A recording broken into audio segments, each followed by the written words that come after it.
இந்த நாளிலே நாம் கர்த்தருடைய வார்த்தை தியானிப்போம். இந்த நாளின் தேவ செய்தி, seek first his kingdom and his righteousness. முதலாவது தேவனுடைய ராஜ்யத்தையும் அவருடைய நீதியையும் தேடுங்கள். இந்த தலைப்பின் கீழே 7 சத்தியங்களை தியானிக்க போகிறோம். முதலாவது, Master, we worked hard all night and haven't caught anything. ஐயரே, முழுவதும் நாங்கள் பிரயாசப்பட்டும் ஒன்றும் அகப்படவில்லை. இரண்டாவது, we have never seen anything like this. நாம் ஒரு காலம் இப்படி கண்டதில்லை. மூன்றாவது, silver or gold I do not have, but what I do have I give you. வெள்ளியும் பொன்னும் என்னிடத்தில் இல்லை, என்னிடத்தில் உள்ளதை உனக்கு தருகிறேன். நான்காவது, as long as Moses held up his hands, the Israelites were winning. மோசே தன் கையை ஏறெடுத்திருக்கையில் இஸ்ரவேல் மேற்கொண்டார்கள். ஐந்தாவது, for this is what the Lord, the God of Israel says, the jar of flour will not be used up, and the jug of oil will not run dry until the day the Lord sends rain on the land. கர்த்தர் தேசத்தின் மேல் மழையை கட்டளையிடும் நாள் மட்டும் பானையில் செலவழித்து போவதும் இல்லை, கலசத்தின் எண்ணெய் குறைந்து போவதும் இல்லை என்று இஸ்ரவேலின் தேவனாகிய கர்த்தர் சொல்லுகிறார் என்றார். ஆறாவது,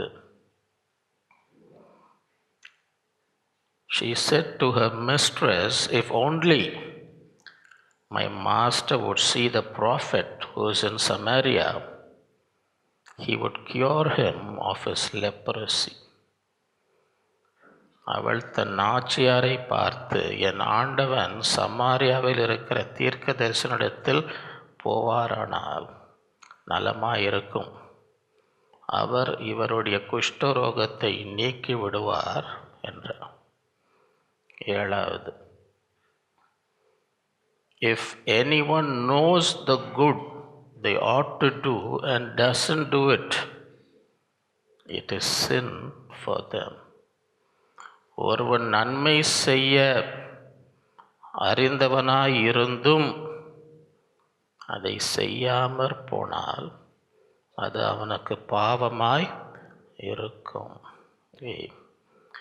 Seek first his kingdom and his righteousness. முதலாவது தேவனுடைய ராஜ்யத்தையும் அவருடைய நீதியும் தேடுங்கள். மத்தேயு 6:31-33, ஆகையால் எண்ணத்தை உண்போம் எண்ணத்தை குடிப்போம் என்று கவலைப்படாதீர்கள், இவைகளை எல்லாம் அஞ்ஞானிகள் நாடி தேடுகிறார்கள், இவைகள் எல்லாம் உங்களுக்கு வேண்டியவைகள் என்று உங்கள் பரமபிதா அறிந்திருக்கிறார். முதலாவது தேவனுடைய ராஜ்யத்தையும் அவருடைய நீதியும் தேடுங்க, அப்பொழுது இவைகள் எல்லாம் உங்களுக்கு கூட கொடுக்கப்படும். இந்த நாட்களிலே ஒவ்வொருடைய தேவை இன்னதென்று ஆண்டவர் அறிந்திருக்கிறார். ஒவ்வொருடைய தேவை இன்னதென்று ஆண்டவர், இவைகள் எல்லாம் உங்களுக்கு தேவை என்று உங்கள் பரமபிதா அறிந்திருக்கிறார். அஞ்ஞானிகளைப் போல எண்ணத்தை உண்போம் குடிப்போம் என்ற கவலை செய்ய வேண்டியது என்ன? என் தேவையெல்லாம் சந்திக்கப்படணும்னா என் தேவையெல்லாம் ஆண்டவருக்கு தெரியும். இவைகளெல்லாம் உங்களுக்கு தேவை என்று உங்கள் பரமபிதா என் தேவைகளெல்லாம் சந்திக்கப்பட வேண்டும் என்றால் என்ன செய்ய வேண்டும்? முதலாவது 10வது 20வது 30வது நிலை சரியா? அதாவது ஆராய்ந்து நம்ம வாழ்க்கையை ஆராய்ந்து பார்க்கணும். முதலாவது எதை தேடுறோம்? என்ன தேடுகிறோம் என்று நம்மளை என்ன செய்யணும்? தேவனுடைய ராஜ்யம் நீதியம் எத்தனாவது நம்ம வாழ்க்கையில் தேவனுடைய ராஜ்யம் நீதியம் எத்தனாவதாக வைத்திருக்கிறோம்? இவை எங்கள் தேவையெல்லாம் சந்திக்கப்படணும்னா என்ன செய்யணும்? முதலாவது தேவனுடைய ராஜ்யத்தையும் ஒரு நீதியும், அப்பொழுது இவைகளை எல்லாம் கூட கொடுக்கப்படும். முதலாவது குறிப்பு,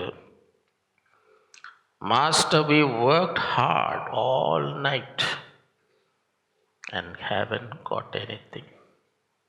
ஐயரே, முழுவதும் நாங்கள் பிரயாசப்பட்டும் ஒன்றும் அகப்படவில்லை. இவங்க மீன் பிடிக்கிறவங்க, அதுதான் தொழில், அதுதான் அவங்களுடைய வருமானம். மீன் பிடிச்சாதான் வருமானம். முழுவதும் போய் மீன் பிடிச்சாங்க, முழுவதும் மீன் பிடித்தார்கள், ஒன்றுமே என்ன செய்யலை. அந்த நிலைமையில் யாருன்னா வந்திருக்கீங்கன்னு வைங்க, என் தொழிலில் என்னென்ன செய்ய முடியுமோ எல்லாம் செஞ்சு பார்க்குறேன், ஒன்றுமே எனக்கு வாய்க்கல. இதுதான் என் தொழில், இதுதான் என் தொழில், என்னால் செய்ய முடிஞ்சது எல்லாத்தையும் நான் என்ன பண்ணேன், செய்து முடித்தேன். அதனால் என்ன செய்யலை. அந்த நிலைமையில தான் இங்கே இருந்தான். முழுவதும் நாங்கள் பிரயாசப்பட்டு ஒன்றும் அங்கே எப்படி இவங்க தேவை சந்திக்கப்பட்டது?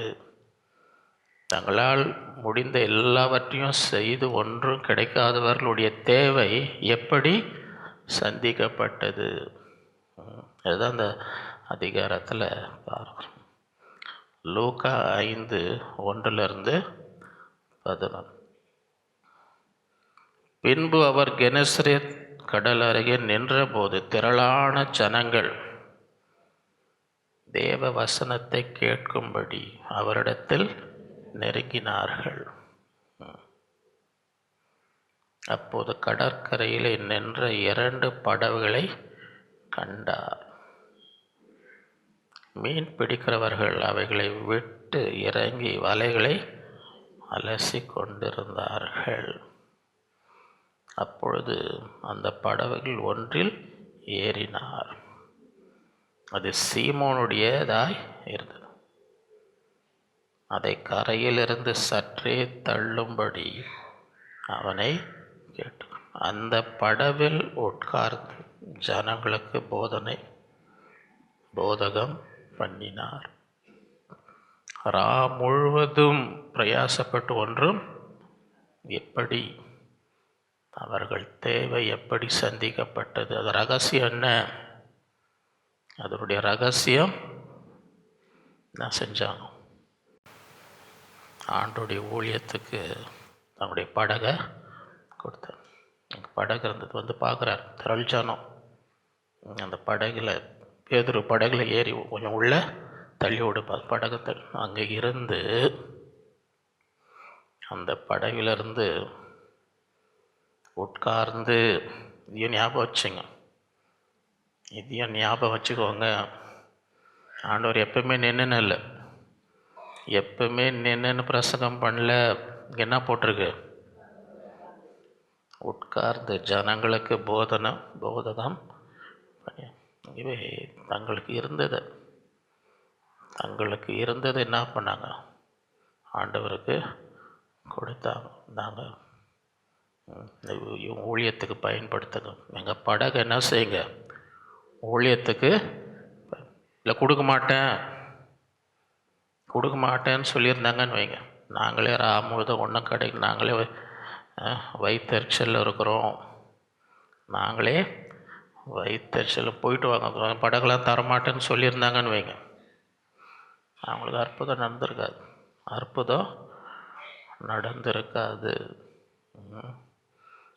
கற்றுக்கணும், பாடம் கற்றுக்கணும். எவ்வளோ பிரயாசப்பட்டு ஒன்றுமே எனக்கு வாய்க்கவில்லையே என்று யாராவது அங்கலாய்த்து சோர்ந்து வந்திருந்தால் கற்றுக்கோங்க, கற்றுக்கொள்ளுங்கள். அவங்க என்ன பண்ணாங்க, தனக்கு உள்ளதை ஆண்டவருக்கு என்று கொடுத்தாங்க. இருந்தாங்க எங்கள் படகை பயன் கேட்கும்போது, இருந்தாங்க ஆண்டவரே. அந்த படவில் உட்கார்ந்து ஜனங்களுக்கு போதகம். நம்மளே இவ்வளோ சோர்ந்து போயிருக்கிறோம், இது நம்மளை பற்றி ஆண்டவர் கண்டுக்காமல் இருக்கிறாரு அப்படின்லாம் அவங்க முறுமுறுக்கலை. நம்ம முழுதும் உட்கார்ந்து பிரயாசம் ஒன்றும் இல்லாமல் உட்காந்துருந்த இவர் இந்த நேரத்தில் வந்து என்னன்றாரு. சில பேர் நீங்களே காசெல்லாம் காலியாகி, வீட்டில் இருக்க பொருளெல்லாம் காலியாகி, உங்களுக்கே சமைக்கிறதுக்கு என்ன பண்ணிட்டு உட்கார நேரத்தில் பக்கத்தில் இருந்து கதவு தட்டு, அவங்ககிட்ட கொஞ்சம் சக்கரை இருக்குமா, எங்கள் திடீர்னு விருந்தாளி வந்துட்டார். நானே இங்கே ஒன்றும் இல்லைன்னு வயிற்றுச்சல் இருக்கு, இந்த நேரத்தில் நீ வந்து சக்கரை கேட்குறியா? அப்படிலாம் நடக்குதா நடக்கலையா? சில பேர் அதே பொழப்ப வச்சுப்போம். எப்போ பார்த்தாலும் முன்னொருத்தவங்களை கேட்டு திடீர்னு வந்துட்டாங்க, எதாவது இருக்குது, என்ன இருந்துக்கும், என்ன குத்துறியா, பால் குடிக்கிறேன், நீ வாங்கி வைக்க வேண்டியது நான் ஒழுங்க. இன்னொருத்தவங்கள மொட்டை அடிக்கிறதுலேயே சில பேர் அந்த திறமை வச்சுருக்கிறாங்க. இவங்க அப்படிலாம் முறுமுறுக்கல, இவங்க அப்படிலாம் முறுமுறுக்கல. அவர் போதகம் பண்ணி முடித்த பின்பு, ஆண்டவர் ஒன்றும் உங்கள் கஷ்டத்தை தெரியலன்னு நினைக்காதீங்க. நீங்கள் படுகிற வேதனையை ஆண்டவர் அறியவில்லை, என்ன செய்யக்கூடாது. அவர் போதகம் பண்ணி இவங்க படகை பயன்படுத்துகிறார், ஊழியத்துக்கு என்ன செய்கிறார், பயன்படுத்துகிறார். அவங்களுக்கு உள்ளதை கொடுத்தாங்க. பண்ணி முடித்த பின்பு சீமோனை நோக்கி, ஆழத்தில் தள்ளி கொண்டு போய் மீன் பிடிக்கும்படி உங்கள் வலைகளை. பிரசங்கம் பண்ணிகிட்டு இருந்தாலும் தெரியும், இவங்க சோர்ந்து போயிருக்கிறாங்க, தேவையில் இருக்கிறாங்க, கஷ்டத்தில் இருக்க. பிரசங்கம் பண்ணிகிட்டு இருந்தாலும் இவங்களுடைய வேதனை ஆண்டவருக்கு தெரியும், அதை மறக்கவில்லை. கர்த்தர் என்னை மறந்தார் என்று சொல்லாத.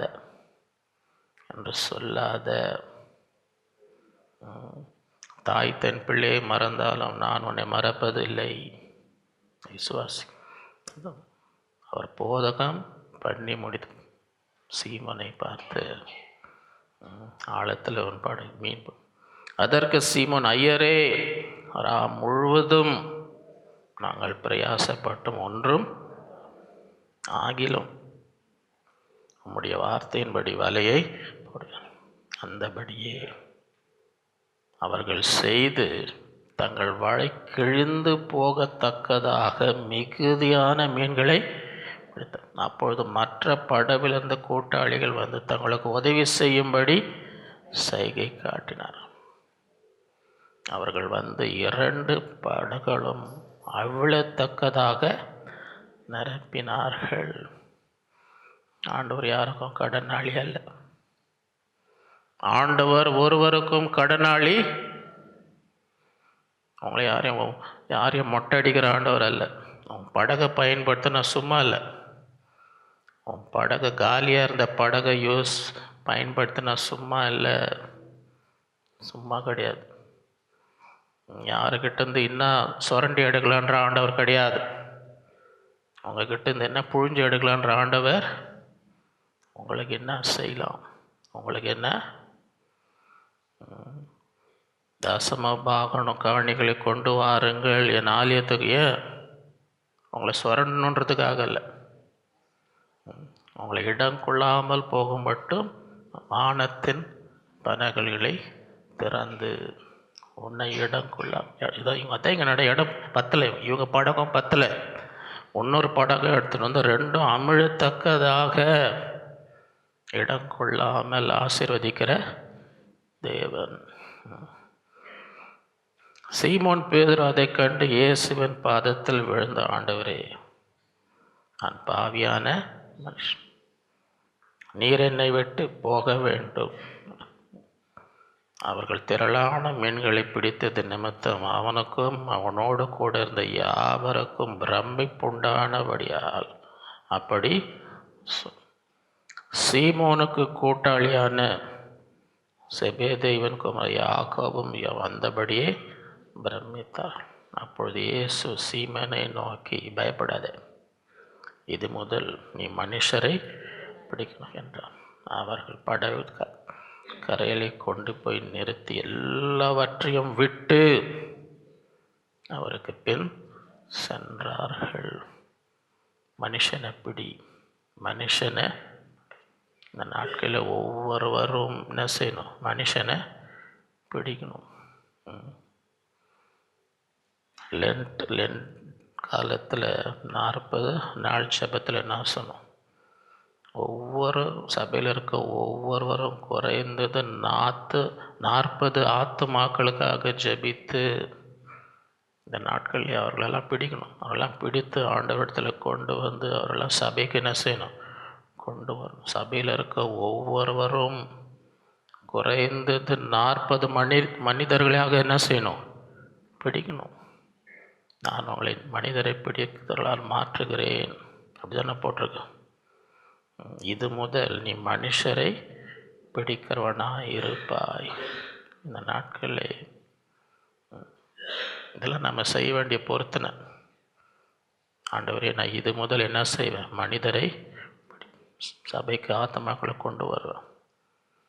உங்கள் வீட்டில் ஒரு கல்யாணம் வைக்கிறீங்கன்னு வைங்க, யாரெல்லாம் கூப்பிடுவீங்க? உங்கள் சொந்தக்காரன், நண்பர், அவங்கள எல்லாரையும் பிடிக்கணும். அவங்க வீட்டில் ஒரு நிகழ்ச்சி வச்சா யாரெல்லாம் வர வைக்கிறீங்களோ அவங்கள எல்லாரையும் என்ன செய்யணும்?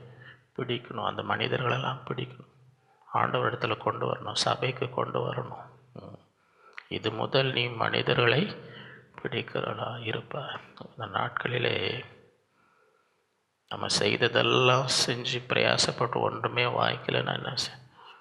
நமக்கு உள்ளதை ஆண்டவருக்கு கொடு. நம்மால் முடிந்ததை ஆண்டவருக்காக என்ன செய்யணும்? அப்போ தான் ஒரு விடுதலை வரும். அப்போ தான் சூழலை மாறும். இல்லாட்டி அப்படியே இருக்கும், அப்படியே தேங்கி இருக்கும், ஒன்றுமே மாறாது, ஒன்றுமே முன்னேற்றமே இருக்காது. மாறணுன்னா என்ன செய்யணும்? ஆண்டவருக்கு கிரியை செய்யும்.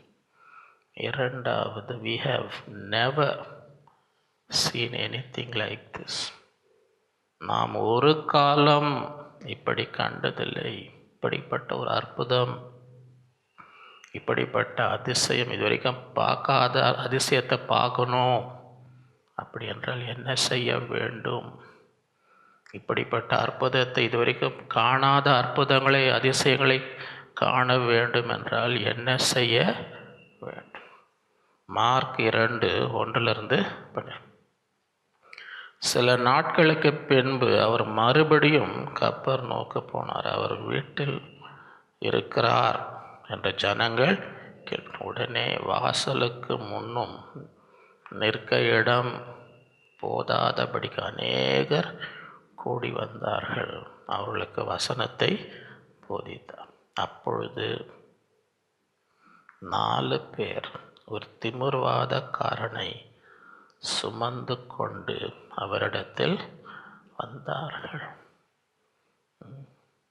இப்படிப்பட்ட இதுவரைக்கும் பார்க்காத அற்புதத்தை பார்க்க வேண்டும் என்றால் இப்படிப்பட்ட மக்களாக நாம் இருக்க வேண்டும். ஆண்டவரிடத்தில் கொண்டு வரணும், சபைக்கு கொண்டு வரணும். எத்தனை பேர் வந்து சபையில் ஆண்டவர் உங்களுக்கு அற்புதம் செஞ்சுருக்கிறாருன்னு சாட்சி சொல்ல முடியும்? ஆண்டவர் உங்கள் ஜெபத்துக்கு பதில் கொடுத்துருக்கிறாருன்னு எத்தனை பேர் சாட்சி சொல்ல முடியும்? உங்கள் குடும்பத்துக்கு நன்மை செஞ்சுருக்கிறார் அப்படின்னு எத்தனை பேர் சாட்சி சொல்ல முடியும்? அப்போ என்ன செய்யணும்? இங்கே கொண்டு வரணும். நீங்களும் வாங்க, உங்களுக்கும் ஆண்டவர் அற்புதம் செய்வார், உங்களுக்கும் சுகம் கொடுப்பார், உங்களுக்கும் விடுதலை தருவார். என்ன செய்யணும்? அதுதான் இந்த 4 பேர் ஒரு திமிர்வாதக்காரனை சுமந்து கொண்டு அவரிடத்தில் நம்ம ஆராய்ந்து பார்க்கணும். இதுவரை எத்தனை பேரை கொண்டு வந்திருக்கிறோம்? இத்தனை வருடங்கள் நான் சபையிலே ஆசீர்வாதம் பெற்றிருக்கிறேன். இத்தனை வருடங்கள் சபையின் மூலமாய் ஆண்டவர் என்னோடு பேசினார். இத்தனை வருடங்கள் சபையிலே என் ஜெபத்துக்கு கர்த்தர் பதில் கொடுத்தார். இத்தனை வருடங்கள் என் பிள்ளைகளுடைய வாழ்க்கையில் கர்த்தர் ஆசீர்வாதம் கொடுத்தார். அதெல்லாம் நினைத்து இத்தனை வருடங்களில் நான் எத்தனை ஆத்துமாக்களை ஆண்டவரிடத்தில் கொண்டு வந்திருக்கிறேன் என்று நம்ம என்ன செய்யணும்? ஆராய்ந்து பார்க்கணும். அதுதான் இவங்க செஞ்சோம். 4 பேர் ஒரு திமிர்வாதக்காரனை சுமந்து கொண்டு அவரிடத்தில் இவங்க வந்து இல்லைன்னு வைங்க, இவங்க கூட்டின்னு வந்து இல்லைன்னா இந்த அற்புதம் என்ன செஞ்சுருக்காது, நடந்திருக்காது. இதுவரைக்கும் காணாத அதிசயத்தை கண்டோம். இதுவரைக்கும் ஒரு காலம் இப்படி கண்டதே, அப்படிப்பட்ட அதிசயம் நடக்கும்படி இந்த 4 பேர் என்ன செய்கிறேன், கூட்டிகிட்டு வரேன், தூக்கிட்டு வரேன். ஜனக்கூட்டத்தின் நிமித்தம் அவருக்கு சமீபமாய் சேரக்கூடாமல் அவர் இறந்த வீட்டின் மேற்கூரையை பிரித்து திறப்பாக்கி திமிர்வாதக்காரன் கிடக்கிற படுக்கையை மேலே ஏறுறான். ஒரு ஆளை தூக்கணுன்னா நினச்சிப்பார், இவங்க ஏறுறதே கஷ்டம், இதில் ஒரு ஆளையும் என்ன செய்யணும், தூக்கி கூறியெல்லாம் எவ்வளோ முயற்சி செய்கிறார்கள். இந்த அற்புதம் நடக்கும்படி எவ்வளவு முயற்சி செய்திருக்கிறார்கள். நம்மை ஆராய்ந்து பார்க்கணும். இதுவரை எந்த முயற்சி செய்திருக்கிறோம்? மற்றவர்களுக்கு ஒரு ஆசீர்வாதம் கிடைக்கும்படி, அற்புதம் நடக்கும்படி என்ன முயற்சி செய்திருக்கிறோம் என்று நம்ம என்ன செய்யணும்? ஆராய்ந்து பார்க்கணும். தூக்கின்னு வந்து மேலே ஏற்றுறோம், ஏற்றி அங்கேருந்து இறக்குறோம். இயேசு அவர்கள் விசுவாசத்தை கண்டு பார்க்குறார். இந்த 4 பேர் என்ன விசுவாசத்தோடு அவனை தூக்கிட்டு வராங்க. அவர்களுடைய விசுவாசத்தை கண்டு, அவங்க விசுவாசத்தினால்தான் இவனுக்கு சுகம் கிடச்சிது. அவங்க 4 பேர் காண்ப விசுவாசத்தை நிமித்தம் இந்த திமிர்வாதக்காரனுக்கு என்ன கிடச்சிது? இயேசு அவர்கள் விசுவாசத்தை கண்டு திமிர்வாதக்காரன் நோக்கி, மகனே உன் பாவங்கள் உனக்கு மன்னிக்கும். அங்கே உட்கார்ந்த வேத பாதகர் சேர இவன் இப்படி தேவ தூஷணம் சொல்லுகிறது. தேவன் ஒருவரே அன்றி பாவங்களை மன்னிக்கத்தக்கவர் யார் என்று தங்கள் இறுதிய சிந்தித்து கொண்டிருந்தார்கள். அவர்கள் தங்களுக்குள்ளே இப்படி சிந்திக்கிறார்கள் என்று இயேசு உடனே தம்முடைய ஆவியில் அறிந்து, நானும் ஒவ்வொரு வாரமாக ஆவியில் உணர்வேன். டைம் ஆக யாரும் சொல்லவே வேணாம். உங்கள் இருதயத்தில் என்ன யோசிக்கிறேன்னு ஆவியிலே என்னால் என்ன செய்ய முடியும்? உணர முடியும். அவர்களை நோக்கி, நீங்கள் உங்கள் இருதயங்களில் இப்படி உன் பாவங்கள் உனக்கு மன்னிக்கப்படுது என்று சொல்வதோ, எழுந்து உன் படுக்கை எடுத்து கொண்டு நடவென்று சொல்வதோ, எது எளிது? எது எளிது? பூமியிலே பாவங்களை மன்னிக்க மனுஷகுமாரனுக்கு அதிகாரம் உண்டு என்பதை நீங்கள் அறிய வேண்டும் என்று சொல்லி திமிர்வாதக்காரனை, நீ எழுந்து உன் படுக்கையை எடுத்துக்கொண்டு உன் வீட்டிற்கு என்று உனக்கு சொல்லுகிறேன். இது வரைக்கும் அவன் கை காலெல்லாம் விழுந்து கிடக்கு. திமிர்வாதக்காரன் என்ன எல்லாம் விழுந்து, எழுந்து நட. எழுந்து உடனே சொன்ன உடனே, எத்தனை வருஷம் அவன் இருந்தான்னு தெரியாது, எத்தனை வருஷம் அப்படி இருந்தான்னு, உடனே அவன் எழுந்து தன் படுக்கை எல்லாருக்கும் முன்பாக. அப்பொழுது எல்லாரும் ஆச்சரியப்பட்டு, நாம் ஒரு காலம் இப்படி கண்டதில்லை என்று சொல்லி தேவனை, இப்படிப்பட்ட அற்புதங்களை காணும்படி நாம் என்ன செய்கிறோம்? நாம் என்ன? 4 பேர் தேவனிடத்தில் கொண்டு வந்தாங்க. தேவன் இருக்கிற தேவனுடைய சமூகத்துக்கு இவன் என்ன செஞ்சாங்க? சுமந்து கொண்டு அப்படிப்பட்டவர்கள் அங்கே இருக்கும். தேவனிடத்தில் ஆசீர்வாதம் பெற்ற ஒவ்வொருவரும் என்ன செய்யணும்? மற்றவங்களை கூட்டிகிட்டு வரணும். வா இங்கே வந்து நீயும் என்ன செய், ஆசீர்வாதத்தை ஆண்டவர் அதை பார்ப்பார். உங்கள் விசுவாசத்தை பார்த்து அவங்களுக்கு அற்புதம். அப்படி தான் இவனுக்கு நடிச்சு. அவர்களுடைய விசுவாசத்தை இயேசு, உங்கள் விசுவாசத்தான் கஷ்டப்படுறாங்க, வேதனையில் இருக்கவங்களெல்லாம், எனக்கு என்னை ஆசீர்வதித்த தேவன் உன்னையும் ஆசீர்வதிப்பார். என்ன செய்யணும்? நீங்கள் கூட்டிகிட்டு வந்து ஆண்டவர் பார்க்குறார். உங்கள் விசுவாசத்தை பார்த்து நீங்கள் யாரை கூட்டின்னு வரீங்களோ அவங்களுக்கு ஆண்டவர் அற்புதம் ஒவ்வொருவரும் அப்படி இருக்கும். அப்போ தான் இப்படிப்பட்ட அற்புதங்களை பார்க்க முடியும். நம்ம ஆராய்ந்து பார்க்கணும். ஒவ்வொரு நாளும் இந்த உலகத்தில் எதுக்காக ஆண்டவர் நமக்கு ஜீவனை கொடுக்கிறார்? காலையில் எழுந்தோன்னே இந்த நாளையே காணும்படி செய்கிறார். பிழைத்திருக்கிறவர்கள் இனி தங்களுக்காக மரித்து எழுத அவருக்காக என்ன செய்யணும்? ஆண்டவர் நமக்காக உயிரையே கொடுத்த ரத்தத்தை நம்ம அவருக்காக என்ன செய்கிறோம் என்று நம்ம என்ன செய்யணும்? ஆராய்ந்து. மூன்றாவது, silver or gold I do not have, but what I do have I give you. வெள்ளியும் பொன்னும் என்னிடத்தில் இல்லை, என்னில் உள்ளதை உனக்கு. இந்த உலகத்தில் ஆசீர்வாதமாக இருக்கிறதுக்கு பணம் இருக்கணும்னு அவசியமே. உங்ககிட்ட பணமே இல்லைன்னு வச்சு, ஒரு ரூபா கூட உங்ககிட்ட இல்லை, ஒரு ரூபா கூட உங்கள் கையில் இல்லைனாலும் நீங்கள் உலகத்துக்கு ஆசீர்வாதமாக இருக்கலாம். பணமே இல்லைனாலும் உலகத்துக்கு எப்படி இருக்கலாம்? ஆசீர்வாதம். ஒவ்வொருவரும் அப்போஸ்தலர் 3:1-10 ஜெப வேளையாக 9ஆம் மணி நேரத்திலே. அந்த நாட்களில் டெய்லி ஒவ்வொரு நாளும் சபையில் என்ன நேரம் இருக்கும்? ஜெப வேலை. தினமும் ஜெப வேலைன்னு ஒரு வேலை வச்சுருக்குறாங்க. ஜெப வேளையாகிய 9ஆம் மணி பேதுரும் யோவானும் தேவாலயத்துக்கு போனாங்க. இப்போ சபையில் போய் நான் ஜெபிக்கணும். பேதுரும் யோவானும் ஆலயத்துக்கு ஜெப வேலைன்னு வந்தோன்னே என்ன பண்ணுறாங்க? போகிறாங்க. ஆலயத்தில் போய் நான் என்ன செய்யணும்? ஏன்னா வீட்டிலே ஜெபம் பண்ணணுன்னு இருந்திருக்கலாம்ல. நான் இப்போ 2 பேரும் அப்போஸ்தலர். நம்ம வீட்டிலே என்ன பண்ணலாம்? எழுந்துச்சி போகிறாங்க. ஆலயத்தில் ஜெபம் நடக்குது. ஆலயத்தில் ஜெப வேலை போகணும். போய் நிற்கிறாங்க. அப்பொழுது தன் தாயின் வயிற்றிலிருந்து சப்பானியாய் பிறந்த ஒரு மனுஷனை சுமந்து கொண்டு வந்தார்கள். இங்கேயும் தூக்கின்னு வராங்க பாருங்க. இங்கேயும் தூக்கின்னு வராங்க. சப்பானி என்ன பண்ணுறாங்க?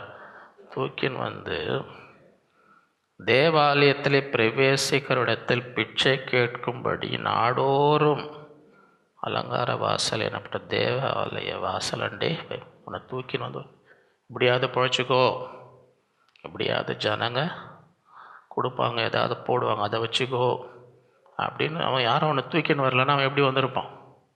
அவனுக்கு எப்படி வருமானம்? அவன் சப்பானி.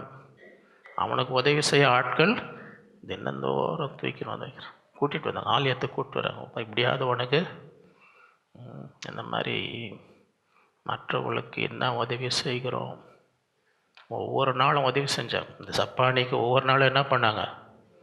நம்ம அன்னிதினம் ஒவ்வொரு நாளும் ஆண்டவர் தருகிற ஒவ்வொரு நாளும் என்ன செய்கிறோம், என்ன நன்மை செய்கிறோம் என்று நம்ம ஆராய்ந்து பார்க்கணும். அதில் தான் விடுதலை, அதில் தான் ஆசீர்வாதம். இல்லைன்னா அப்படியே தேங்கி இருக்கும். அப்படியே உங்கள் ஜெபத்துக்கு பதில் வராமல் அப்படியே நின்று இருக்கும். உங்கள் சூழ்நிலை மாறாமல் அப்படியே இருக்கும். ஏன்னா ஒன்றுமே அது மாறுற மாதிரி நம்ம எதுவுமே செய்ய மாட்டோம். தேவாலயத்தில் பிரவேசிக்க போகிற பேதுருவையும் யோவானையும் அவன் கண்டு பிச்சை கேட்டான். ஐயா கொஞ்சம் கொடுங்க, எனக்கு கொஞ்சம் கொடுங்க. பேதுரும் யோவானும் அவனை உற்று பார்த்து எங்களை நோக்கி பார் என்றார்கள். அவனை பார்த்து என்ன பாருன்றான். என்ன பாருன்னு சொன்னோன்னு அவன் என்ன நினச்சான்? அவன் அவரிடத்தில் ஏதாயிலும் கிடைக்கும் என்று எண்ணி அவர்களை. அப்பொழுது பேதுரு, நல்லா கவனிச்சுக்கோங்க, நானே ரொம்ப ஏழையாக இருக்கிறேன், என்கிட்ட காசு இல்லைன்னு சொல்கிறவங்களுக்கு இந்த வசனம். நான் எப்படிங்க உதவி செய்கிறது? நான் என்கிட்ட ஒன்றுமே இல்லையே, நானே பயங்கர ஏழையாக இருக்கிறேன், நான் எப்படி மற்றவங்களுக்கு உதவி? உங்களுக்கு தான் இந்த வசனம், உங்களுக்கு தான் இந்த வசனம். என்கிட்ட பணமே இல்லை, நான் ஏழை, நான் எப்படி மற்றவங்களுக்கு ஆசீர்வாதமாக இருக்கிறது, நான் எப்படி உதவி செய்யணும் உங்களுக்கு தான் இந்த வசனமே. உங்களுக்காக தான். என்கிட்ட பணம் இல்லைன்னு யாரெல்லாம் சொல்கிறீங்களோ உங்களுக்கு தான் இந்த வசனம். பணமே அவசியம் இல்லை, ஒரு பைசா கூட அவசியம் இல்லை. உங்கள்கிட்ட ஒரு பைசா கூட இல்லைன்னா கூட உலகத்தில் எப்படி இருக்கலாம்? ஆசீர்வாதம். வெள்ளியும் பொன்னும் என்னிடத்தில் இல்லை, என்னிடத்தில் உள்ளதை உனக்கு நசரேயனாகிய இயேசுவின் நாம் எழுந்து வலது கையினால் அவனை பிடித்து தூக்கிவிட்டு. நம்ம எத்தனை பேரை தூக்கி விட்டுருக்கோம்? எத்தனை பேரை வாழ்க்கையில் உயரும்படி உதவி செஞ்சுருக்கிறோம்? யாரையாவது ஒரு முயற்சி எடுத்து ஒருத்தருக்கு நல்லா இருக்கணும் அப்படின்னு நம்ம ஏதாவது உதவி செஞ்சுருக்கிறோமா? அவன் கையை நீட்டினா செய்கிறான், தூக்கி விடுறான். உடனே அவனுடைய கால்கள் கரடுகளும் பலன், அவன் குதித்து எழுந்து நின்று நடந்து குதித்து தேவனை அவர்களோடு கூட தேவாலயத்திற்குள் அவன் நடக்கிறதையும் தேவனை துதிக்கிற ஜனங்கள் எல்லாரும் கண்டு தேவாலயத்தின் அலங்கார வாசலண்டே பிச்சை கேட்க உட்கார்ந்த இவன்தான் என்று அறிந்து அவனுக்கு சம்பவித்ததை குறித்து மிகவும் ஆச்சரியப்பட்டு பிரமித்தார்கள். அப்போஸ்தலர் 10:38 நசரேயனாகிய இயேசுவை தேவன் பரிசுத்த ஆவியினாலும் வல்லமையினாலும் அபிஷேகம் பண்ணினார். தேவன் அவருடைய கூட இருந்தபடியால் அவர் நன்மை செய்கிறவர். பிசாசின் வல்லமையில் அகப்பட்ட யாவரையும் குணமாக்கிறவாய் சுற்றி யார் வேணா செய்யலாம், யார் வேணா செய்யலாம். ஒரு பைசா காசு இல்லைன்னா கூட ஆண்டவர் பாதத்தில் ஜெபம், ஆண்டவரே என்னையும் என்ன செய்யும், பரிசுத்த ஆவியினாலும் வல்லமையினாலும் என்னை அபிஷேகம் பண்ணும், எனக்கு ஜெபம் பண்ணும். ஆண்டவரை தேடி, ஆண்டவர் எனக்கு இந்த அப்படி பரிசுத்தாவின் வல்லமையை தாரும், அபிஷேகத்தை நீ எனக்கு கொடுத்தீர் என்றால் நான் என்ன செய்வேன், சுற்றி திருவேன். உண்மை போல் நானும் வீட்டில் உட்காந்துன்னு இருக்கேன், நன்மை செய்கிறவராக நானும் என்ன செய்வேன், சுற்றி பிசாசின் ஆகப்பட்ட யாவரையும் குணமாக்குவேன். பொருத்தனை செய்யுங்க, பொருத்தனை செய்யுங்க. எனக்கும் இதே வல்லமையை தாரும், இதே அபிஷேகத்தை எனக்கும் நான் என்ன செய்வேன், சுற்றி திரிவேன். நன்மை செய்கிறவராக என்ன செய்வேன், சுற்றி திரி. எவ்வளோ பேர் அகப்பட்டிருக்கோம், அவங்களெல்லாம் குணமாக்கும்படி உமக்காக நான் ஊழியம் பொருத்தனை பண்ணும். பணமே அவசியம் இல்லை, பணமே இல்லாமல் எல்லாருக்கும் நன்மை செய்யலாம். நன்மை செய்கிறவராக என்ன செய்யலாம், வெள்ளியும் பொண்ணும் என்னிடத்தில் இல்லை, என்னிடத்தில் உள்ளதை உனக்கு தருகிறேன். நம்ம ஆராய்ந்து பார்க்கணும். சாக்கு போக்கு சொல்லின்னு இருக்கக்கூடாது. சாக்கு போக்கு சொல்லின்னு இருக்க. நான்காவது, as long as Moses held up his hands, the Israelites were. மோசே தன் கையை ஏறெடுக்கையில் இஸ்ரவேலர் மேற்கொண்டார்கள். யாத்திராகமம் 17:8. அமலேக்கியர் வந்து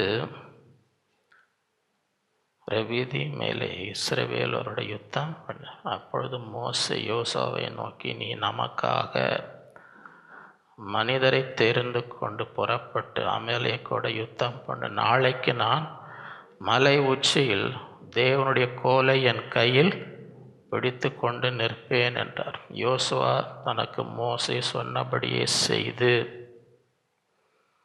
அமலேக்கோட யுத்தம். மோசையும் ஆரோனும் ஊர் என் மலை உச்சியிலே ஏற. மோசே தன் கையை ஏறெடுத்திருக்கையில் இஸ்ரவேல் அவன் தன் கையை தாழ விடுகையில் அமலேக்கியர் மேற்கொண்டான். எப்பயுமே யுத்தம்.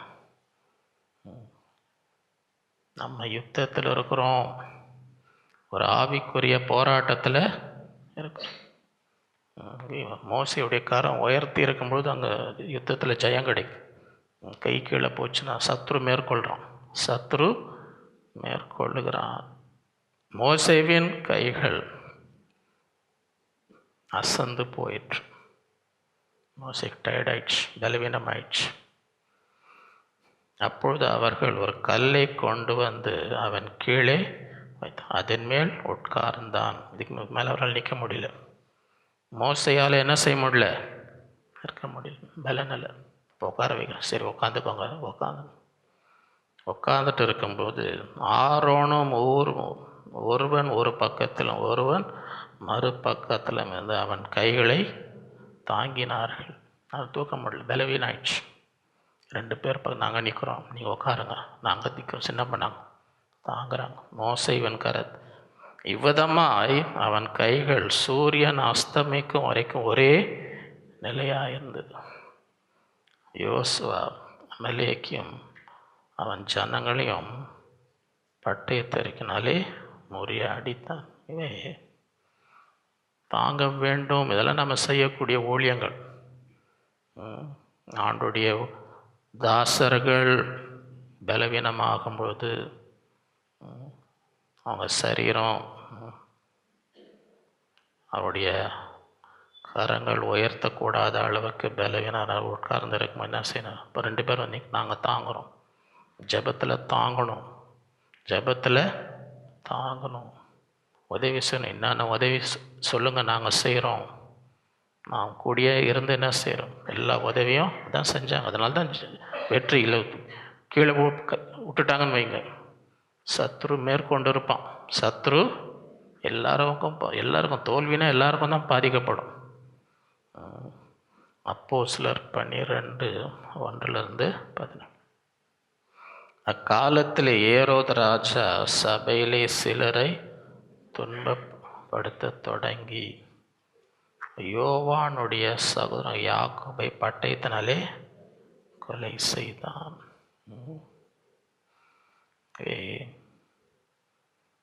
ஆண்டவரெல்லாம் எச்சரித்திருக்கு. கடைசி காலத்தில் உபத்திரம். ஆண்டவருக்காக என்ன செய்யணும்? உபத்திரம். இரத்த சாட்சியாக என்ன பண்ணாங்க? யாக்கோபை பட்டயத்தினாலே அது யூதருக்கு பிரியமாக இருக்குது என்று அவன் கண்டு. இதுதான் அரசியல், இதுதான் அரசியல் பார்க்குறான். இப்படி செஞ்சால் இவ்வளோ ஜனம் நமக்கு சந்தோஷமாக இருக்கிறாங்க, இவ்வளோ பேர் நமக்கு ஆதரவு கொடுப்பாங்க. இதை இவனை இப்படி பண்ணுறது இவங்களுக்கெல்லாம் எப்படி வருது? சந்தோஷமாக வருது.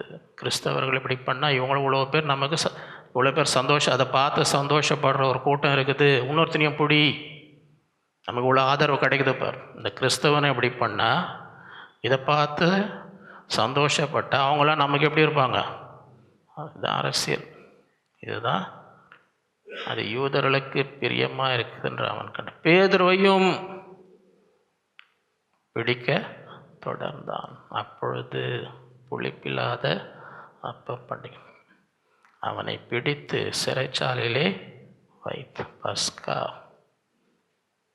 பண்டிகை பின்பு ஜனங்களுக்கு முன்பாக அவனை வெளியே கொண்டு வரலாம் என்று எண்ணி அவனை காக்கும்படி வகுப்புக்கு 4 ஏற்படுத்தி 4 வகுப்பு வசமாய்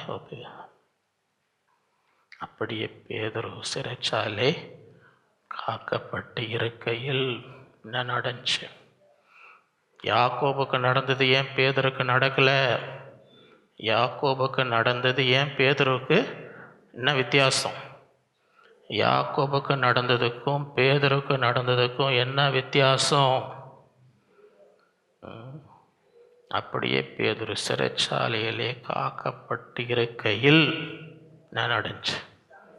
சபையார் அவனுக்காக தேவனை நோக்கி ஊக்கத்தோடு ஜெபம். தேவனுடைய தாசர்களுக்காக சபை என்ன பண்ணும்? ஊக்கமா? இல்லைன்னா சத்ரு காத்துனே இருக்கிறான், சத்ரு காத்துட்டே இருக்கிறான், சத்ரு காத்துனே இருக்கிறான்.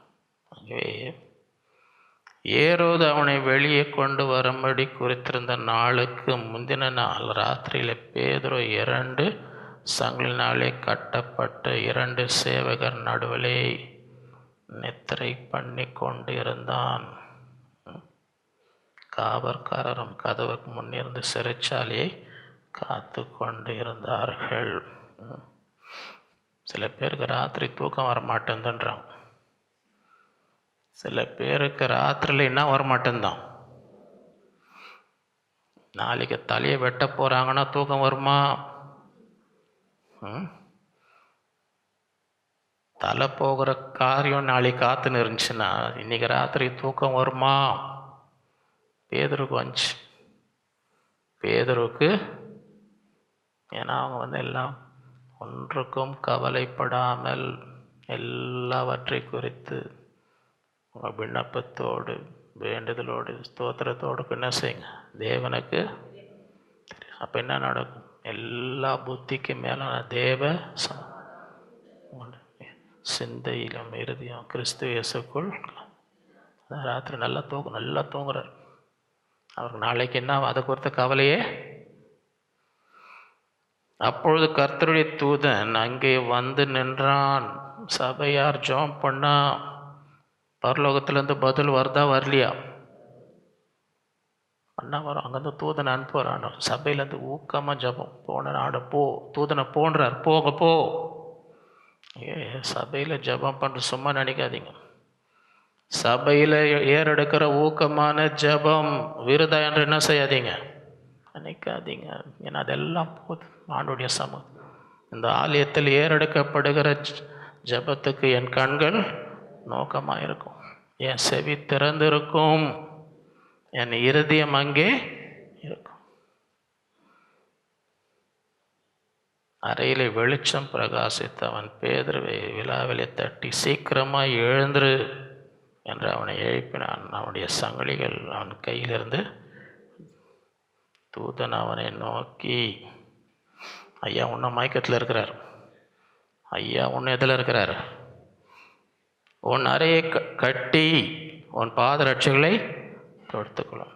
அவன் அந்தபடி செய்தான். தூதன் பின்னும் அவனை நோக்கி, உன் வஸ்திரத்தை போர்த்துக்கும், என் பின்னே. அந்தபடி அவன் புறப்பட்டு அவனுக்கு பின் சென்று தூதனால் செய்யப்பட்டது மெய்யென்று அறியாமல் தான் ஒரு தரிசனம் காண்கிறதாக. ஐயாவுக்கு நடக்கிறதே தெரியல. அப்படியே பரவாயில்ல, நல்ல சொப்பனம் வந்திருக்கு, சொப்பனத்தில் வெளியே வரேன், இந்த தரிசனம் பார்த்துன்னு இருக்கிறேன்னு நினச்சின்னு இருக்கிறார்.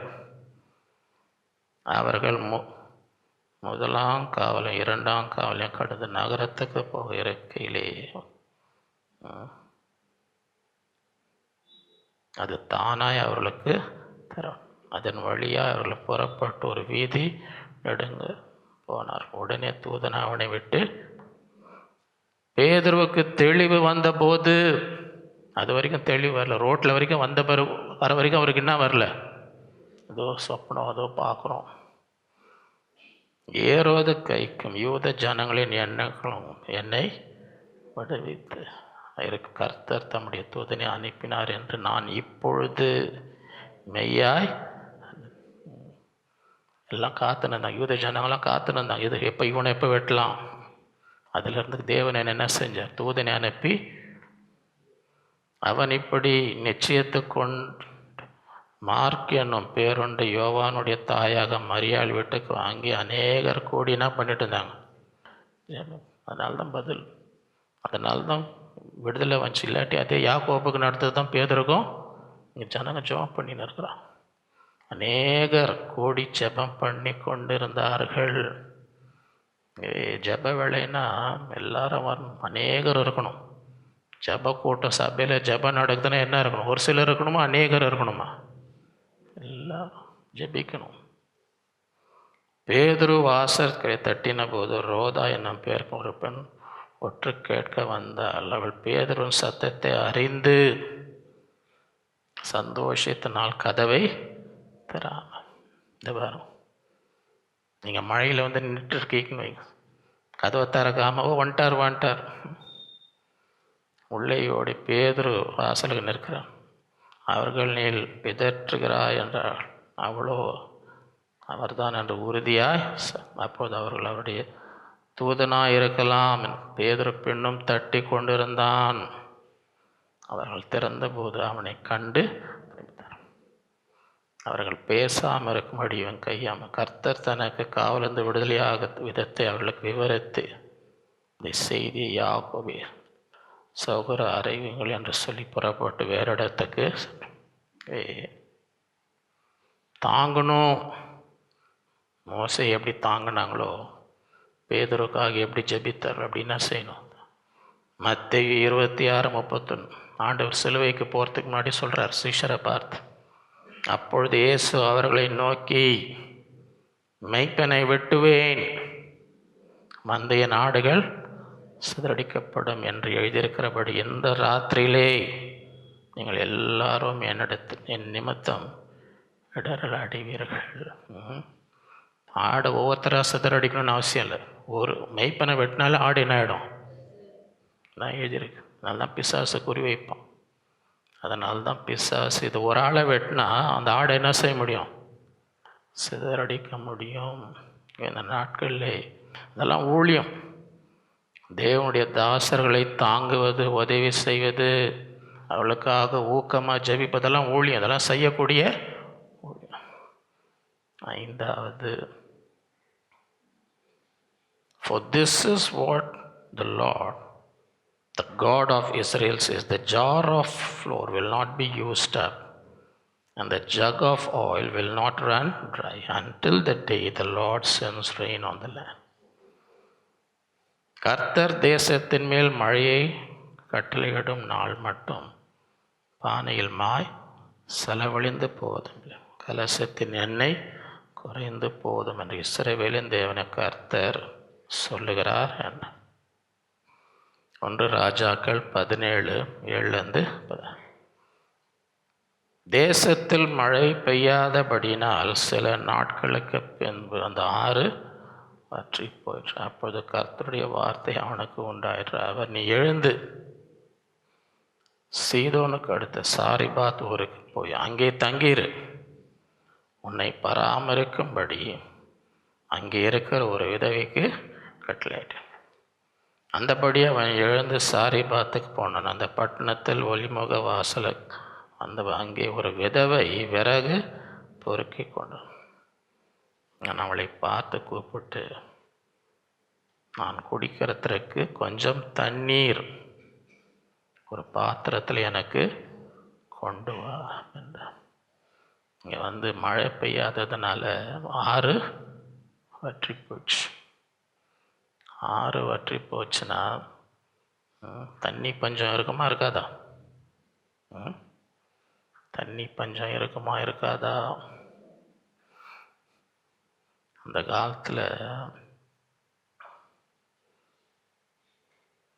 விசுவாசிகளுடைய ஆவிக்குரிய நிலைமை எங்கே பார்க்கலான்னா, இந்த தண்ணி லாரி வரும் பாருங்க. தண்ணி லாரி நிற்கும். ஒரு வீட்டுக்கு ஒரு குடம் 2 குடம். அங்கே போய் பார்த்தீங்கன்னா எல்லாருடைய விசுவாசியோட ஆவிக்குரிய நிலைமை என்னன்னு அங்கே பேசுகிற அந்நிய பாஷையை கேட்கணும். நீங்கள் இந்த தண்ணி குடத்துக்கு முன்னதாக பேசுகிற அந்நிய பாஷையை கேட்கணும். ஞாபகம் இருக்கா இல்லையா? லாரியில் நிற்கப்பாங்க. ஒரு லாரி வருதுன்னு எல்லாம் சத்தம் வருதுச்சு, லாரி வந்துச்சு எல்லாம் ஓடுவாங்க. குடத்தை விட அந்த லாரி முன்னாடி நடக்கிற எழுப்புதலை பார்க்கணும். நீங்கள் அங்கே நடக்கிற எழுப்புதலை பார்க்கணும். இங்கே தேசத்தில் தண்ணி கிடையாது, மழை பெய்யாது. அங்கே என்ன கேட்குறாரு? நான் குடிக்கிறதுக்கு கொஞ்சம் தண்ணீர் ஒரு பாத்திரத்தில் எனக்கு. நம்ம இங்கே தண்ணி பஞ்சம் இருக்குது, மழையே இல்லை. இங்கே என்ன கேட்குறீர்? தண்ணி கொண்டு வா. கொண்டு வர அவள் போகிற போது அவன் அவளை நோக்கி, கொஞ்சம் அப்பமும் கையில் எனக்கு கொண்டு வா. அப்போ அந்த ஊழியக்காரர் ஏன்னா உள்ள நுழையும் போது இது எடுத்துனுவான் அது எடுத்துனுவான்றாரு. நம்மளே பஞ்சத்தில் இருக்கிறோம் இங்கே. நான் யார் வீட்டுக்கு முக்கால்வாசி போகிறதே இல்லைன்னு வச்சுங்க. யாரையும் இப்போ இதை கூட அதை கூடலாம் கேட்குறதே, போகிறதும் இல்லை கேட்குறதும். சில பேர் ரொம்ப வற்புறுத்தி கூப்பிட்டா வேணாம் எப்பயாச்சும். சரியா? அதற்கு அவள் பானையில் உருப்பிடி கலச கொஞ்சம் எண்ணெய் மேலாமல் என்னிடத்தில் ஒரு அடையும் இல்லை என்று உம்முடைய தேவனாகிய கர்த்தருடைய ஜீவனை கொண்டு இதோ நானும் என் குமாரனும் சாப்பிட்டு செத்து போக. இதாங்க கடைசி சாப்பாடு. இதை சாப்பிட்டினா போகிறோம், செத்து போக. அதை எனக்கும் அவனுக்கும் ஆயத்தப்படுத்தி 2 விறகு. அப்பொழுது எலியா, அவளை பயப்படாத, நீ போய் உன் வார்த்தையின்படி ஆயத்தப்படுத்து. ஆனாலும் முதல் அதில் எனக்கு ஒரு சிறிய அடையை பண்ணி என்னிடத்தில் முதலில் கடைசியில் போட்டில்லை, முதலாவது தேவனுடைய ராஜ்யத்தையும் நீதியும்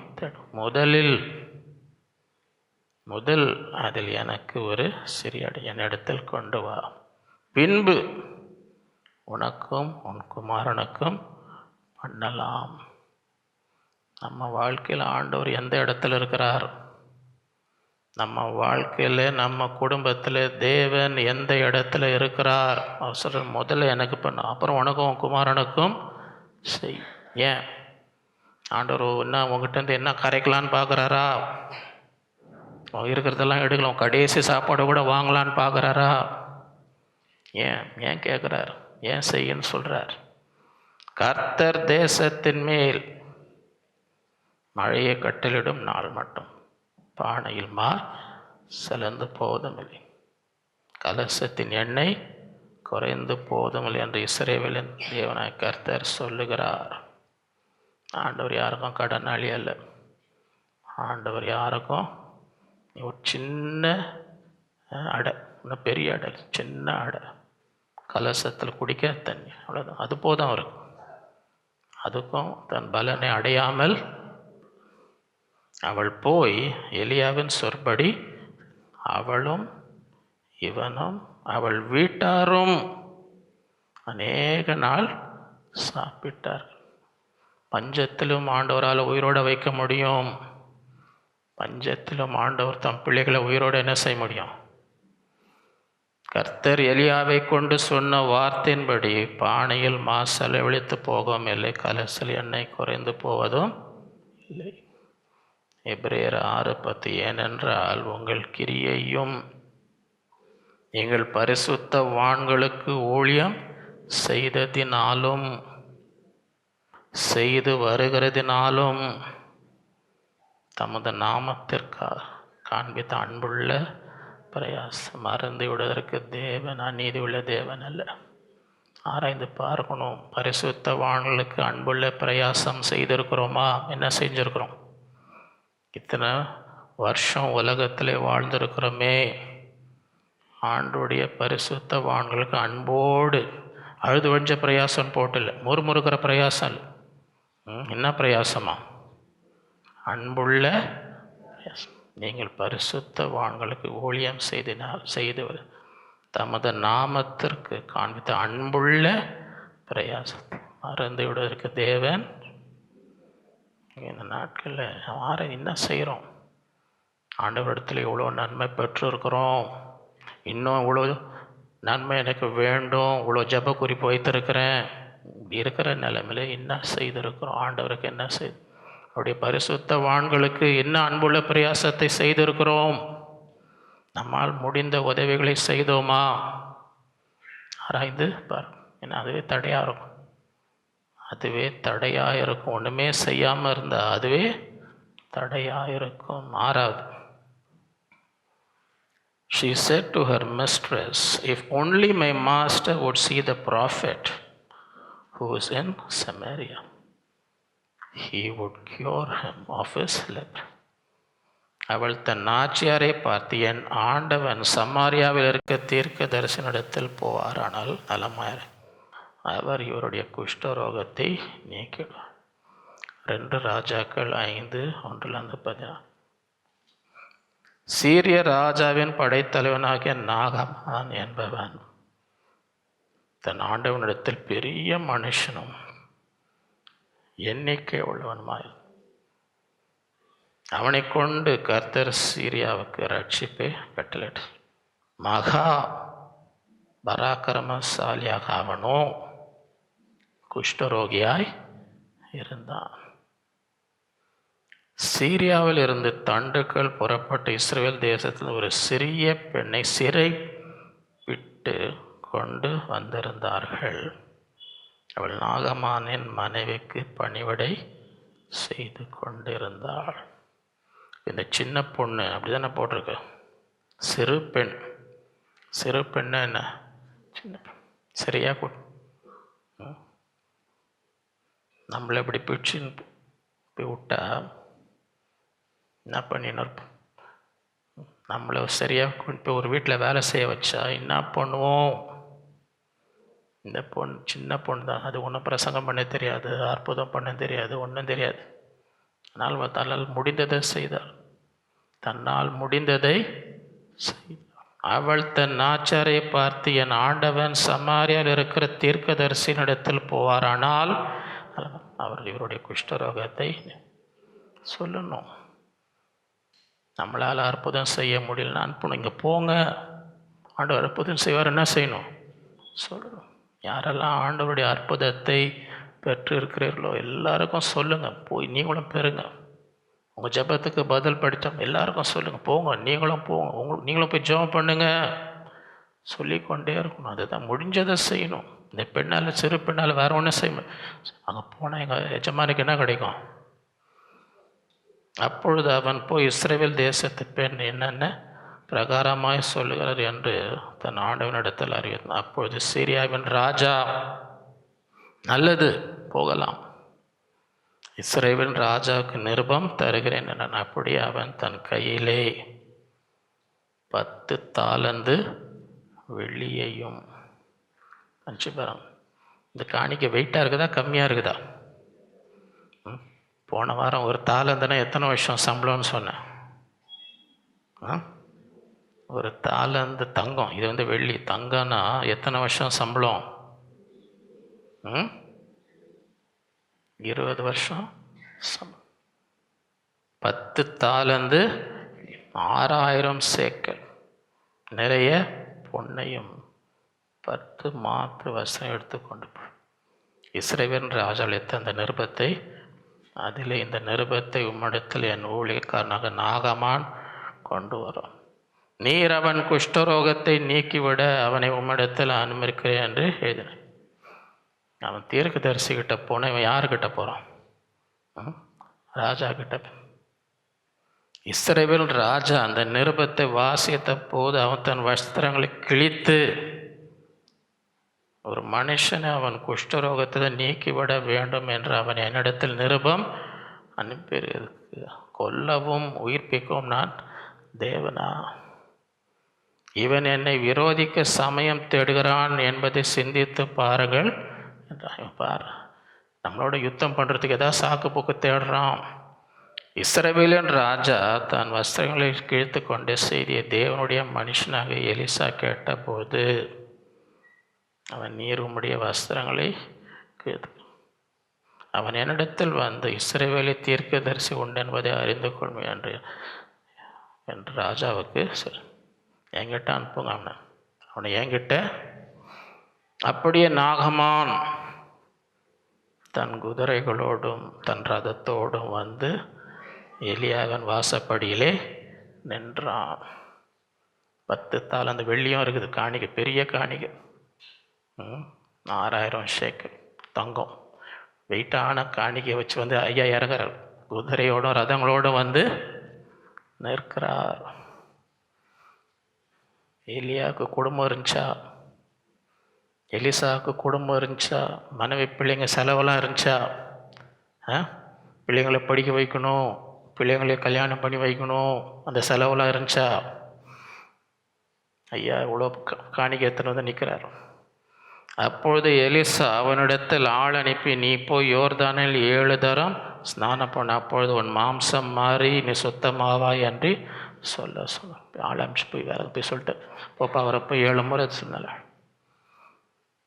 அதற்கு நாகமான் கடும் கோபம் கொண்டு, 40 இவ்வளோ காணிக்கை எடுத்துன்னு வந்திருக்கிறோம், இவ்வளோ புறப்பட்டு அவன் வெளியே வந்து நின்று என்ன எதிர்பார்த்தாரு? இவர் ரதம் நின்று ஐயா வெளியே வருவார். எலிசா வெளியே வந்து நின்று தன் தேவன கர்த்தருடைய நாமத்தை தன் கையினால் அந்த இடத்தை தடவணுமா. இவர் குஷ்டரோகத்தை என்ன பண்ணுமா? கையினால் அந்த இடத்தை தடவி, இவ்விதமாய் குஷ்டரோகத்தை நீக்கி விடுவான் என்று எனக்குள் நீ உண்டானா நினச்சின்னு, அது யார் என்ன பண்ணுறது? இன்றைக்கும் சில பேர் அப்படி தான் இருக்கும். ஐயா அப்படியே நின்று ஒரு அரை மணி நேரம் அப்படியே அழுது ஜோம் பண்ணுவார். ஐயா அப்படியே போகணும் அமுச்சு விட்டேன், இயேசு நாமத்தில் அமுச்சு விட்டார். நாங்கள் இது நான் இப்படி நின்று இவ்வளோ பண்ணுவாருன்னு பார்த்து இவ்வளோ காணிக்க வர எடுத்துன்னு வந்தேன். போய் நேரம் ஒன்று நல்லா ஆகணுமா வேணாமா போ. பெரிய ஜப்பெல்லாம் இங்கே அவசியம் இல்லை. சுகம் கொடுக்குறது யார்? இங்கே எல்லாரும் மனுஷர் தான், யாருக்கும் ஒன்றும் நீ கொஞ்ச நேரம் பண்ணாலும் நீண்ட நேரம் பண்ணாலும் பதில் கொடுக்குறது யார்? அதை விட்டுருவாங்க. வந்து நிற்கணுமா, அப்படி வந்து நிற்கணுமா, அவர் நிற்கவும் மாட்டார். உன்னை தடவும் போய் நேரு, நீ போய் நீயே போய் இன்னும் 7 வாட்டி நீயே போய் கர்ச்சீஃப் வச்சு ஜோம் பண்ணிக்க. சும்மா இங்கே வந்து நின்றுன்னு இருக்காது. நீயே போய் 7 முறை என்ன பண்ணு, நீயே பண்ணி நல்லா ஆகிடு. நான் வந்து உன் மேலே கையெல்லாம் வைக்கணும்னு அவசியமே, வெளியே வரணும்னு கூட அவசியம் இல்லை. நான் வெளியே வரணும்னு கூட நீ சொன்னதை போய் செய், கீழ்ப்படிஞ்சா உனக்கு சார். நான் ஸ்நானம் பண்ணி சுத்தமாகத்து இஸ்ரவேல் தண்ணீர்கள் எல்லாவற்றை பார்க்கலும் தமஸ்கு நதியில் அப்மானும் பர்பாரும் நல்லதல்லவோ என்று சொல்லி உக்கரத்தோடு திரும்பி போனான். சில பேர் நெருப்பில் எண்ணெய் ஊற்றுவாங்க. ஆமாம் ஐயா, நீங்கள் இவ்வளோ பெரிய இவ்வளோ காணிக்க அவ்வளோ இன்னும் வேலைக்காரனை விட்டு இன்னும் வாங்கய்யா போகலாம் ஐயா அப்படின்னு சொல்கிற ஆளுங்களும் இருக்கிறாங்களா இல்லையா? கூட நல்ல கீ கொடுப்பாங்க. இவனுக்கு அப்படி இல்லை. அவன் ஊழியக்காரர் சமீபத்தில் வந்து அவனை நோக்கி, தகப்பனே, இந்த தீர்க்கதரிசி பெரிய காரியத்தை செய்ய உமக்கு சொல்லியிருந்தால் அதை நீர் செய்வீர் அல்லவா? ஸ்நானம் பண்ணும், இது ஒன்றும் கஷ்டமே இல்லை, பெரிய காரியமே. அப்பொழுது சுகமாவீர் என்று அவர் உம்மோடு சொல்லும்போது அதை செய்ய வேண்டியது எத்தனை அதிகம் என்று. அப்பொழுது அவன் இறங்கி, யாராவது கொஞ்சம் ஏறின்னு இருந்தாங்களா மெதுவாக என்ன செய்யணும், கொஞ்சம் இறங்கணும், இன்னும் கீ கொடுக்கக்கூடாது, இன்னும் அவங்கள வெறியத்தை. அந்த மாதிரி சில பேர் இருக்காங்க. அவனே ஒருத்தன் வெறியில் இருந்தால் இன்னும் என்ன பண்ணும், ஆமாம் பொண்ணு, யாருக்கு நஷ்டம் அவனை இறங்கி வர வைக்கிறாங்க. அவங்களுக்கு எந்த மாதிரி ஆள் தேவை? ஏற்றி விடுற ஆள் வேணுமா, உங்களுக்கு இறங்க பண்ணுற ஆள் வேணுமா? நல்லா கவனிங்க. வீட்டில் என்ன பண்ணுறீங்கன்னு தெரியாது. ஞாயிற்றுக்கிழமெல்லாம் இந்த பூனையும் பால் குடிக்குமா மாதிரி வந்து உட்காந்துருப்பாங்க. சில பேர் பார்த்தா பூனை, பாஞ்சா எப்படி இருக்கிறாங்களாம் புலி. சில பேர் தெரியாமல் மாட்டிக்கிறாங்க. பார்த்தா பூனைன்னு நினச்சிக்கணும். அது பார்த்தா பூனை, பார்க்க தான் பூனை, பாஞ்சு தான் அப்படி. அப்பொழுது அவன் இறங்கி தேவனுடைய மனுஷன் வார்த்தையின்படி யோர்தானில் அவன் மாம்சம் ஒரு சிறு பிள்ளையன் மாம்சத்தை போல. இதெல்லாம் வந்து ஒரு சின்ன பெண், ஒரு சிறிய பெண். அங்கே போக சொல்லுங்கள். நம்ம செய்கிறோமா சொல்லணும். ஆண்டவர் செஞ்சது எல்லாம் மற்றவங்களுக்கு நீங்களும் போங்க, நீங்களும் வாங்க. அதன் மூலமாக கர்த்தர் அற்புதம். 7வது இந்த குறிப்பு தான் எல்லாருக்கும் பிடிக்கும்னு நினைக்கிறோம். எல்லாருக்கும் பிடித்தமான வசனம் இருக்குது இதில். இதெல்லாம் வீட்டில் மாட்டி வச்சுக்கணும். If anyone knows the good they ought to do and doesn't do it, it is sin for them.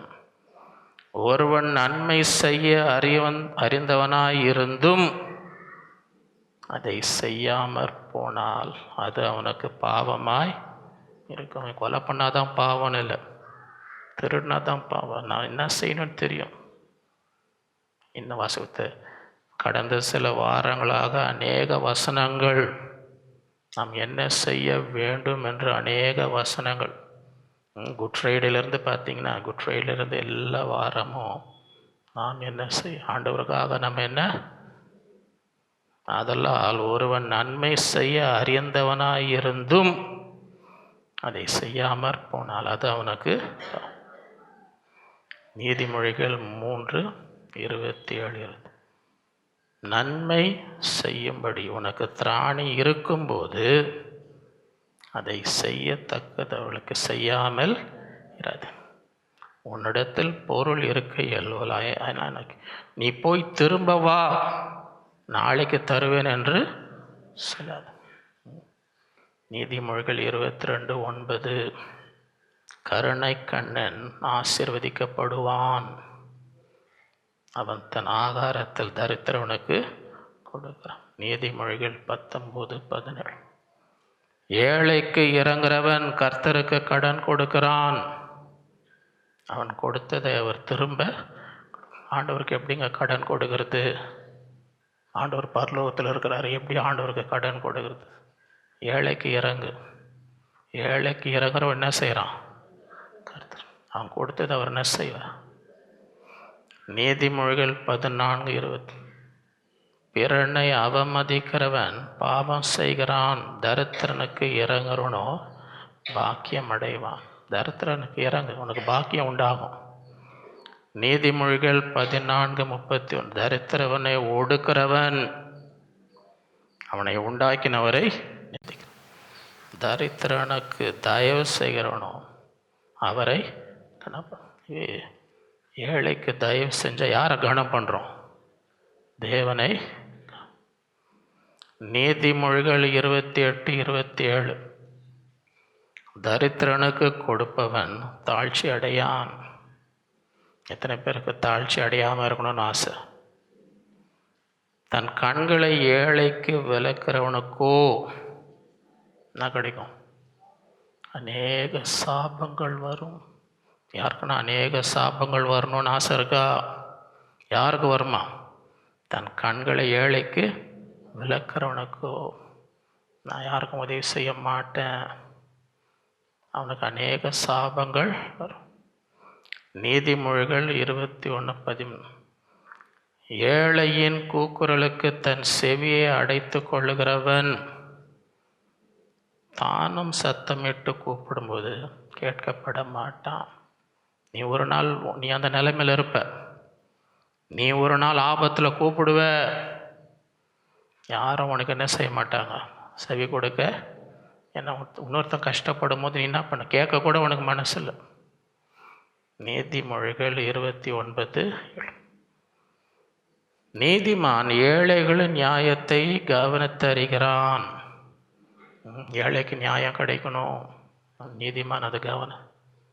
துன்மார்க்கணும் அதை அறிய விரும்பான். அப்படின்னா அதை பற்றி தெரிஞ்சுக்கிறது கொடுக்க அவனுக்கு என்ன இல்லை?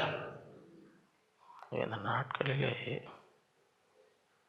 ஆண்டவரை தேட வேண்டும், ஆண்டவருடைய வசனத்துக்கு செவி கொடுக்க வேண்டும். முதலாவது தேவனுடைய ராஜ்யத்தையும் அவர் நீதியும், அப்பொழுது எல்லாம் கூட கொடுக்க. முதல் குறிப்பு, ஐயரே முழுதும் நாங்கள் பிரயாசப்பட்டு ஒன்றும் எப்படி மாறுச்சு? நாங்கள் படகை ஆண்டவர் கொடுத்தாங்க, இடம் கொள்ளாமல் ஆண்டவர் என்ன செஞ்சார்? நமக்கு முடிஞ்சதை செய்யணும். நமக்கு இருக்கிறது என்ன இருக்கோ அதெல்லாம் ஆண்டவருக்கு. நாம் ஒரு காலம் இப்படி கண்டதில்லை. எப்படி நடந்தது? 4 பேர் திமிர்வாதக்காரர் சுமந்து இயேசு அவர் விசுவாசத்தை கண்டு அவனுக்கு சுகம். 3வது, வெள்ளியும் பொண்ணும் என்னிடத்தில், என்னில் இருக்கிறதை உனக்கு, காசே இல்லைனாலும் பரவாயில்ல, ஆண்டுடைய வல்லமையும் அபிஷேகத்தை பெற்று அதன் மூலமாக என்ன செய்யற? நன்மை செய்கிறவராய் சுற்றி. 4வது, மோசே தன் கையை ஏறெடுத்திருக்கையில் இஸ்ரவேல் மேற்கொள். இது எல்லாம் போராட்டம். இந்த போராட்டத்தில் தேவனுடைய தாசர்கள் என்ன செய்யணும்? தானும் தூக்கணும். மோசையால் தூக்க முடியல, உட்காந்துட்டார். 2 பேரும் என்ன பண்ணோம்? தூக்கும்போது அங்கே யுத்தத்தில் ஜெயம். பேதுருக்கும் அப்படிதான், சபை ஊக்கமாய். 5வது, கர்த்தர் தேசத்தின் மேல் மழையை கட்டிடும் நாள் மட்டும் பானையில் செலவழித்து போதல், கலசத்தில் எண்ணெய் குறைந்து போவதும் இல்லை. அந்த கஷ்டத்துலேயும் அவங்க என்ன பண்ணாங்க? முதலாவது தீர்க்கதரிசிக்கு ஒரு சின்ன அடையும் தண்ணீரும் கொடுத்தார். பஞ்சம் தீர்ற வரைக்கும் அவங்களுக்கு குறைவே இல்லை. 6வது, அவள் தன் நாச்சியரை பார்த்து, என் ஆண்டவன் சமாரியில் இருக்க தீர்க்கதரிசிகள் போவாரானால் நலமாயிருக்கும், அவர் இவருடைய குஷ்டரோகத்தை நீக்கும். சின்ன பெண், சிறையாய் பிடிக்கப்பட்ட சிறிய பெண், தன்னால் முடிந்ததை அங்கே போங்க, அங்கே போங்க, சுகம் கிடைக்கும். எல்லாரும் அதை செய்யலாம், எல்லாரும் அதை அங்கே போங்க, எல்லாரும். 7வது, எல்லாருக்கும் பிரியமான வசனம், இது எல்லாருக்கும் கொடுக்கணும்னு நினைக்கிறேன். வீட்டில் மாட்டிக்கோங்க. ஒருவன் நன்மை செய்ய அறிந்தவனாய் இருந்தும் அதை செய்யாமற் போனால் அது அவனுக்கு பாவமாய். இந்த நாட்களிலே நம்மால் முடிந்த அளவு ஆண்டவருக்காக மற்றவர்களுக்காக என்ன செய்யணும், என்னென்ன நன்மை செய்ய முடியும், ஊழியம் செய்ய முடியும், எல்லாவற்றையும் செய்யும் பொழுது அதெல்லாம் நமக்கு ஆசீர்வாதமாக வரும். நமக்கு ஒரு விடுதலை உண்டாகும். இந்த நாட்களிலே முதலாவது தேவனுடைய நீதியம் தேடும்படி கர்த்தர் நமக்கு கிருபை செய்வாராக. அப்படி செய்தால் நான் நடக்கும். இவைகளை எல்லாம் கூட கொடுக்கும். எல்லாம் ஆண்டவருக்கு தெரியும். ஒவ்வொருத்தருக்கு என்ன தேவை, என்ன ஆண்டவருக்கு. இந்த நாட்கள் அப்படிப்பட்டவர்களாக இருக்க கர்த்தர் நமக்கு கிருபை செய்வாராக. நாம் ஜெபிப்போம். அன்புள்ள ஆண்டவரை உம்மை துதிக்கிறோம், உம்மை ஸ்தோத்திரிக்கிறோம். இந்த நாளிலே உம்முடைய பிள்ளைகளாய் கூடி உம்மை பாடி உம்மை தொழுது கொள்ளும்படி, உம்மை நோக்கி எங்கள் விண்ணப்பங்களை ஏறக்கும்படி தந்த கிருபைக்காக உம்மை ஸ்தோத்திரிக்கிறோம். இந்த நாட்களிலே முதலாவது தேவனுடைய ராஜ்யத்தையும் அவர் நீதியும் தேடும் பொழுது இவங்களை எல்லாம் கூட கொடுக்கப்படும் என்ற வாக்குத்தத்தத்தின்படி இந்த நாட்களில் ஒவ்வொருடைய தேவைகளை சந்திக்கிற தேவன், முழுதும் பிரயாசப்பட்டு ஒன்றும் பிடிக்கக்கூடாத நிலையில் இருந்த சீஷர்களுடைய படகை கொடுக்கும் பொழுது 2 படகுகள் அமிழத்தக்கதாக திரளான மீன்களை கொடுத்த தேவன், இந்த நாட்களும் அப்படியே ஒவ்வொருடைய வாழ்க்கையிலும் தேவைகளை சந்திக்கிற தேவன். ஒரு சிறிய அடையை கலசம் தண்ணீர் கொடுத்த விதவைக்கு மாவு குறையவும் இல்லை, எண்ணெய் குறையவும் இல்லை, ஆசீர்வதித்த தேவன். அந்நாட்களிலே அப்படியே ஒவ்வொருவருக்கும் ஏராளமான அற்புதங்களை செய்து வந்த தேவனே, ஒவ்வொருடைய தேவைகளை அறிந்த தேவன். சிறிய அடிமையாய் பிடித்த பெண், என் எஜமான் தீர்க்கதரிசல் சென்றால் சுகம் கிடைக்கும், அவள் மூலமாக ஒரு பெரிய தேச அதிபதிக்கு சுகத்தை கொண்டு வந்தது. திமிர்வாதக்காரனை 4 பேர் சுமந்து வந்து அவர்கள் விசுவாசத்தை கண்டு அவனுக்கு சுகத்தை கொடுத்தது. இந்த நாட்களில் மோசே தளர்ந்த போது 2 பேர் உடைய கைகளை உயர்த்தி தாங்கினது போல நாங்களும் உடைய தாசர்களை தாங்கும்படி, உதவி செய்யும்படி, அவளுக்காக போராடி ஊக்கமாய் ஜெபிக்கும்படி நாட்களில் நீர் கிருபை தர வேண்டுமாய் ஒவ்வொருவரும் தங்களால் இயன்றதை உமக்காக செய்யும்படி இந்த நாட்களில் கிருபை தர வேண்டுமாய் ஜெபிக்கும். பரிசுத்தவான்களுக்கு செய்து வரும் அன்புள்ள பிரயாசத்தை மறந்து விடுவதற்கு நீர் அநீதி உள்ள தேவர்கள். ஒவ்வொருவரையும் நீர் ஆசீர்வதிக்கிறதே, இடங்கொள்ளாமல் போக மட்டும் ஆசீர்வதிக்கிறது. ஒவ்வொருடைய தேவைகளை சந்திப்பிறாங்க. வேதனையெல்லாம் மாற்றும் அற்புதங்களும் அதிசயங்களையும் இதுவரை நாங்கள் கண்டதில்லை என்று சொல்லத்தக்கதாக அந்த அளவுக்கு ஆராய முடியாத பெரிய காரியங்கள், எண்ணி முடியாத அதிசயங்களை செய்கிறார். அவருடைய தேவைகளை சந்தி நல்ல சுகபலன் தார். கையின் பிரயாசங்களை ஆசீர்வதி, பிள்ளைகளை ஆசீர்வதி, எல்லா தீமைக்கும் பொல்லாப்புக்கும் விலக்கி காத்து நம்முடைய கரத்தில் ஒப்பு கொடுக்கிறோம். ஆசி இயேசுவின் மூலம் பிதாவே, நம்முடைய கர்த்தராகிய இயேசு கிறிஸ்துவின் பிதாவாகிய தேவனுடைய பரிசுத்த ஆவியானவர் அந்யோன்ய ஐக்கியம் நம் அனைவரோடும் இன்றும் என்றும் சதா காலம் இருப்பதாக. என் ஆத்மாவே கர்த்தரை, என் முழு உலகமே அவருடைய பரிசுத்த நாமத்தை, என் ஆத்மாவே கர்த்தரை, அவர் செய்த சகல உபகாரங்களையும் மறவாதே. ஹல்லேலூயா. கர்த்தர் உங்கள் ஒவ்வொருவரையும் அளவில்லாமல் ஆசீர்வதிப்பார்.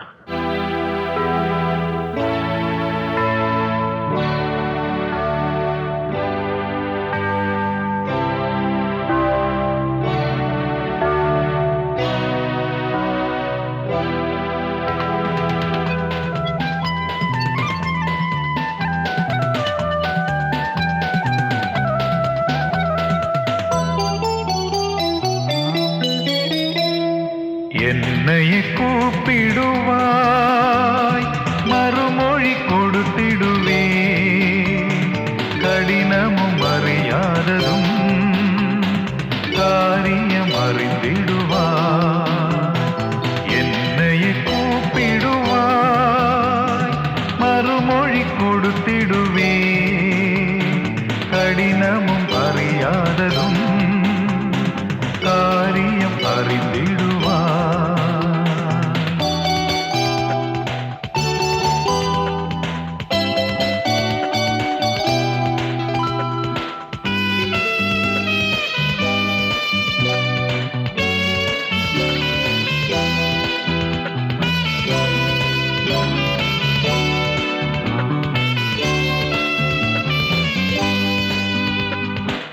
சகல வியாதி வேதனையும் அகற்றி உன்னை குணப்படுத்தி ஆரோக்கிய வாழ்வு அளித்திடுவேனே உந்தன் பரிகாரியே. என்னை கூப்பிடுவாய், மறுமொழி கொடுத்திடுவே. கடினமும் அறியாததும் காரியம் அறிந்திடுவாய்.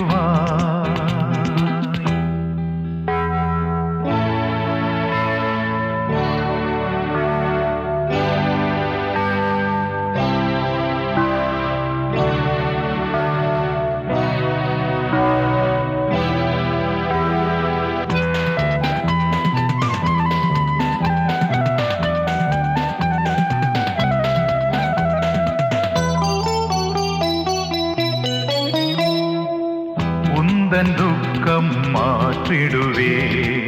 களிப்பின் தொனியும் எழும்பிடுமே. துதியொலி கேட்கும் மகிழ்ச்சியும் தங்கும் உன்னை விடுவிப்பேன் நான். என்னையே கூப்பிடுவாய், மறுமொழி கொடுத்திடுவே. கடினமும் அறியாததும் காரியம் அறிந்திடுவாய்.